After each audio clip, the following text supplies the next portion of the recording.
We're here today in beautiful Kiribati, where we're running a training workshop for women on how to utilise seaweed. We've taken some women from Samoa and they're training the local women in Kiribati here on ways in which to clean seaweed and package seaweed so that it's ready for sale. Talafalava Maui.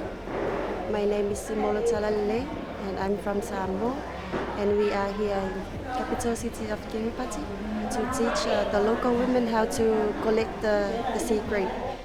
I like the sea grape because it's so many in our highlands here, and it's easy to go and get it in the sea.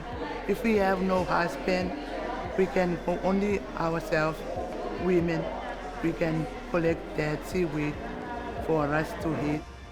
We've just been down to the intertidal to see the sea grapes in their natural habitat. Some of the women are very familiar with them. They've been familiar eating them as children, and one lady even said that she remembers her mother using it to attend to bleeding gums. So there's real history and cultural connection to this seaweed that means that it's ideal for ACR to see how we can reconnect women to this seaweed enterprise opportunity, not only for income but also because this project's shown how highly nutritious it is, and that's really important.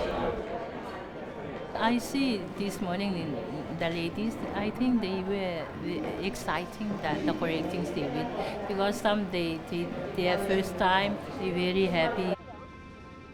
ASEA is very keen to be part of Pacific Island country development, and what we have experienced today, where we have taken some sea grapes which has been prepared by workshop participant, and we trialed it out to general public to see what is their response, and to my amazement, all the parcels which were prepared have been sold. And that only indicates that there's a lot of interest, and it just needs to be harnessed. I see this sea grape resource can very beneficial to our women group if they commit themselves in harvesting them and selling them, because we have plenty and it's there, it's readily available.